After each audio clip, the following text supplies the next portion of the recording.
And you also say, and you mentioned, you kind of alluded to this earlier, I'm going to do today what other people aren't willing to do so I can do tomorrow what other people can't.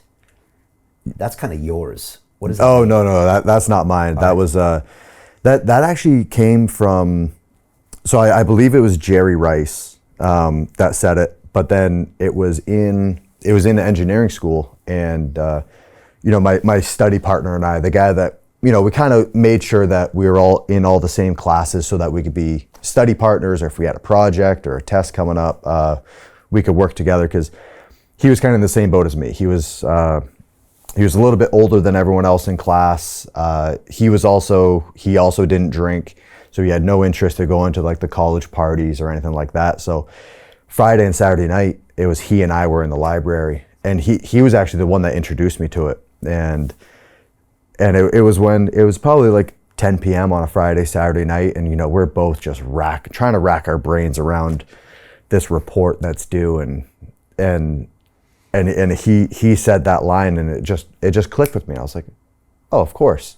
Like if I want those results on the next exam, I need to be the one that's staying in the library longer than everyone else. I need to be the one that's reading more than everyone else. I need to be the one that's practicing, because I'm not the most naturally talented person by a long shot, but I'll make sure I outwork most.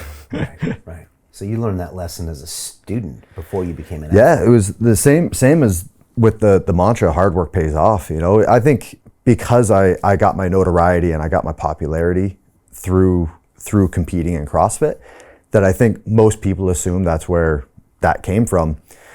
But that was from engineering school. And a couple of years in, it was once I finally made the decision that like, this isn't an option. This isn't I want to be an engineer. This is like, oh fuck, I have to be an engineer because I got nothing else. And it was during thermodynamics, and I found out later that it was known as like a weed out course in university. It was early on, and so they're like, they were like, we want to make sure that if you don't like engineering, you find out early so that you can just like cut your losses basically. And so the first exam, it was an embarrassing score. I think I got like a 38 on my first exam, and then the second exam wasn't much better. It was 42, and then the teacher going into the final was, he was like, hey, the average in the class right now is like a 48. Like 90% of you are failing. So if your final exam is your highest score, that's your entire grade. And I just went, okay, like good. And I just knew that if I'm not pursuing engineering, if I don't become an engineer, what the hell am I? And so I was like, I don't know what I have to do, so I'm going to make sure to just do everything.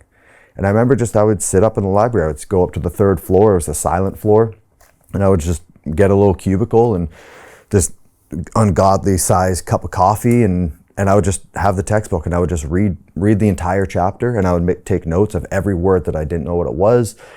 Go back, research each one of those words individually, and then reread the chapter. And then like the homework problems, if it was, one for, there's a half dozen problems for the homework, I would do all 40 from that chapter. And it was just like, I'm not going to leave a single stone unturned. And then I, aced the final. And then I remember in the thermodynamics too, it's like there was a couple tests that I set the curve for the class, and I was like, oh shit, okay, this works, Right. And loop, right. The biggest thing for me was I learned how to learn, and so I continued that through engineering, and then found CrossFit and just applied the same mentality to CrossFit. And I was like, okay, this works pretty well. I'm gonna keep applying this to every aspect of my life. Interesting. Wow. I've never heard of an athlete that used what they learned in engineering to become a better athlete. Yeah, you might be one of the first. Yeah, I wasn't like through high school, I was far from the star student. Like I cut every corner possible. I remember when I would get the syllabus, it was when I was usually about halfway through the semester, 2/3 of the way through the semester in high school, I would go through the syllabus and see the grading system of how like attendance, homework, tests, quizzes, how they were all weighted. And I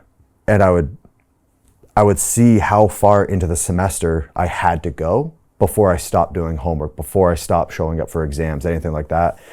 And, the teachers would be like, Matt, like you had an A in the class and now you're down to a C or almost a D. Like, what's happening?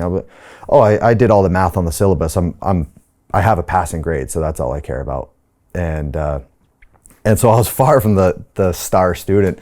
But then once it came to university, it was that, that doesn't cut it. Not studying for exams, not doing homework. The teacher doesn't care. They'll fail you. It's no skin off their back.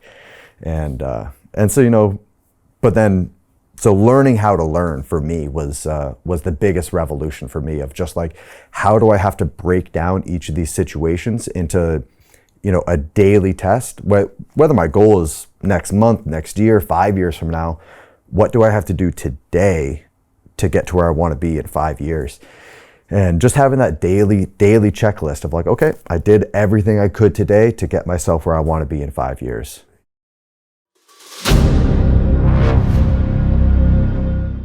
I'm looking for partners, collaborators, colleagues who want to join forces with me around the globe and create real value, generational wealth, and financial freedom for everyone else around the world. Get involved in the cryptocurrency markets, get involved in the NFT markets. This is your moment. Life all comes down to a few moments. Don't let this pass. Now it's not too late. Next year is going to be too late. Ultimately, this is about freedom. That's the way I see it. This is about giving power back to the people and enabling billions of people worldwide to use the financial markets to improve their lives and those of their friends and their families and their communities. Honestly, I think it's a violation of human rights not to allow people basic access to financial services. Because right now people are being kept in the dark, they're being robbed of education, and it's a travesty. And so I'm looking for people that want to join me and be a part of this solution. And that all happens inside the DeFi Academy. The gains my students are making are absolutely amazing. Double, triple digit gains in the first month alone. That's amazing. This will change your life. Now is the time to get involved. I'm going to tell you exactly how my students in my academy made money in the last 30 days. I'm talking about real trading results.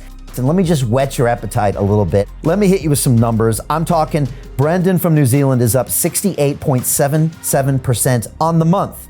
Steve from Europe up 83%. Albert in Singapore up 169.9% on one single trade. I got Susan up 153% on her call options alone. Also rocking 139% returns and 442% returns as well on individual trades. These are people that are changing their financial future in the last 30 days, but it's based on trading discipline. I've graduated over 500 students from inside my academy from over 54 countries around the world. It's amazing. When it comes to crypto, DeFi, and blockchain, we love this space. We truly believe it's the future. This is down to our core. It's authentic to what we're doing, and everybody can tell through the camera because you can't make this stuff up. If you're watching me now, wherever you are, I implore you, take 60 seconds right now and join my academy. Apply today. Now you've got a chance. Life all comes down to a few moments. What are you going to do? What's the choice that you're going to make?